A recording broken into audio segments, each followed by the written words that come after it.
Hello, Year 5, 6, and welcome to Monday's English lesson. Now, this week, Year 5 and 6, we are going to be creating our own monologue. And how we're going to do that is we're going to first plan our monologue, and then we're going to write it and edit it. And then on Friday, you will be joining teachers on a Teams call where you can choose to either listen to your friends' monologues or perform it yourself. You don't have to perform your monologue, but you do need to make sure that on the Thursday you have handed in your monologue that you've written so you can have some feedback. So let's get started today. Today we are going to be working on planning our monologue. So we load it up. Can I plan an effective monologue? So our success criteria is to use direct speech, to use similes, metaphors and personification, and to plan to use Year 5, 6 spellings and add the key events of Will's story so far. So let's listen to Will's monologue. We'll listen to it one more time and see how we go. Can you think of Magpie and any ideas? What's the author chosen to do? What aspects are they sharing about Will's story so far? I'd always begin my monologues in much the same way. Una, are you listening? Even as I was saying this, I knew it was a silly thing to say because she was always listening. I've been thinking a lot, trying to sort things out in my mind, you know. There's no point in trying to find my way back. I can see that now. What would I go back for anyway? Mum's not there. I still keep hoping she might be, but I know she's not, and Dad's not there. I keep thinking about them and I mustn't. I keep talking to you about them and I mustn't. It's like Grandpa said, I've just got to put a plaster over it and it'll get better. He was right about that, Una. Grandpa was right about a lot of things. I've got to put Mum and Dad out of my mind, but then if I do, I'll forget them. And I don't want to do that, not ever. They'll always be my Mum and Dad. Now, if we pause there and we listen to that one monologue, what is Will actually talking to Una about in this monologue? He's speaking to her about his mum, about his dad, and how he's feeling and how he's trying to bottle those feelings up. You can magpie that idea and use that as part of your monologue. Let's go to the second one. You know, when I'm really sad and down in the dumps, Una, don't you? I don't talk to you then, do I? That's because I'm crying inside, and you can't talk when you're crying. When I'm like that, I don't care whether I live or die. But I have to care, don't I? Because if you don't, you just give up and die. So that's why I have to keep telling myself and telling you that I've got you instead. You're my family now, Una.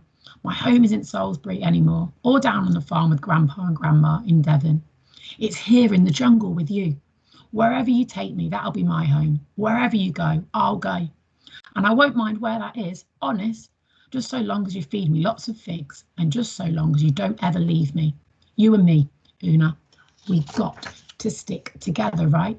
Promise? Love you, Una. And that is how Will ends his monologue.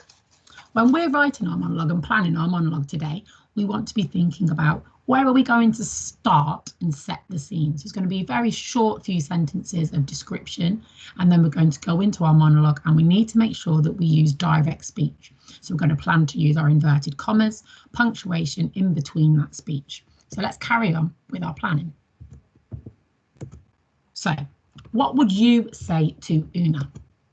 Are you going to talk about Will's dad, about how he was in the army in Iraq, what happened to him, how his regiment were walking along and then there was a bomb, how it felt when he heard that news? Are you going to talk about Will's mum, who was with him when the tsunami hit, how she'd been feeling grief and sorrow and how that affected her, but how much fun they had and what he might be thinking about Mum now and where she might be? You might want to speak about Grandpa and Grandma and the life on the farm in Devon and all the fun things he used to do then. You may want to link 2 or 3 ideas together. So if you were speaking about Dad, you might want to talk about the sad things, but then the fun things, like when he used to go to Chelsea in football matches. You might talk about his friends that he had at school and what it was like then. And finally, you might talk about the jungle itself and the things that you just experienced, like seeing the tiger for the first time. So you need to choose a challenge for this week. Challenge 1 is choose one specific event to focus your monologue on. It can be any of these events, and you're only going to write about one thing. Challenge 2, choose 2 or 3 events from the list in challenge 1 but then also use rhetorical questions, cohesive devices to link paragraphs, direct speech, and Year 5-6 spellings effectively. So once you've decided what challenge you want to do, it's time to pause and get your planning sheet. That's right, pause the video, and then when you start to replay it again, I'm going to talk you through how we're going to use that planning sheet.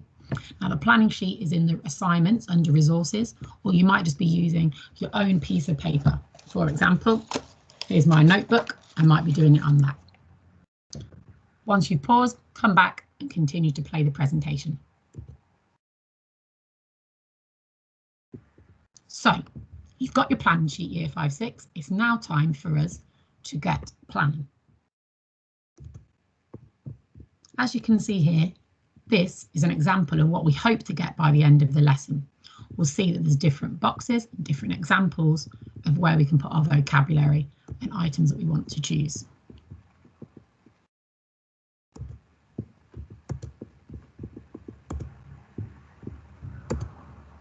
So, what questions would you like to ask?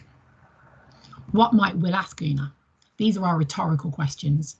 If you're alone in the jungle, what would you want to know?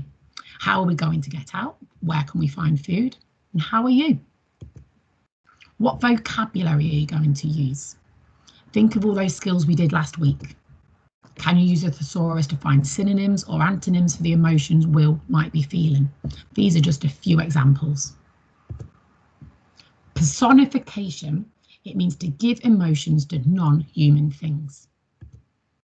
Now, we're going to take a moment here and think to ourselves, what examples of personification might we use? In my plan, I've chosen to use the weather. So I've chosen the happy sunlight going through the canopies. Or I might have chosen something like leaves shuddered with fear. It's giving an emotion to something which is not human. And then we have our Year 5-6 spellings. Now, I've chosen the most effective spellings for this task. You might want to have a little search online or use the resources in our assignments. Maybe you can think of some other spellings you would like to choose. But we've got appreciate, communicate, desperate, determined, soldier. In a sentence, I really appreciate you, Una. You always let me communicate, let me talk, let me share my feelings. I feel desperate, Una. I'm determined that we'll succeed, Una. Did I ever tell you, Una, that my dad was a soldier? So that's where we end our slideshow, but let's go back to our plan. And if we scroll through, what is Will doing when he starts his monologue? I've chosen that he's going to be riding on Una in the jungle. I've chosen some adjectives and some explanations of why and what might be happening. What is Will sharing with Una? What's happened so far? And what part of the story am I going to focus on? I've chosen to complete challenge 2. So my focus is Dad, but I also want to talk about the football and the events. And I've written some questions that I might ask in terms of my rhetorical questions. What vocabulary can you use? So I've chosen some synonyms: regiment, Iraq, war, battle, delighted, thrilled. And I did that by going onto the website and typing in Collins Thesaurus online. And just like we used last week, I can use that to help me. What similes and metaphors? Well, I've chosen sea of blue, stood proud like lions roaring. What other ideas can you, Magpie, about what you might be feeling and what you can use as an example? And what personification means? Well, we spoke about it in that presentation. Gloomy shadows of canopy, happy sunlight shining through, leaves shuddered with fear. And finally, these are my Year 5-6 spellings, which I'm going to use. Really proud of everybody's efforts so far this week. And I want you to make sure that you really take time doing this plan. It should take you 20 to 25 minutes. You can, if you want to, move on to writing your story and your monologue. Sorry, I made a mistake there, Year 5-6. But you can write your monologue if you wish, but I would hold off and wait till tomorrow, where I'm going to be providing you some more examples on how I can turn that plan into an incredible piece of monologue. And then it will help me when I come to perform it on Friday. Have a great day, and we look forward to seeing all of those plans. Bye-bye.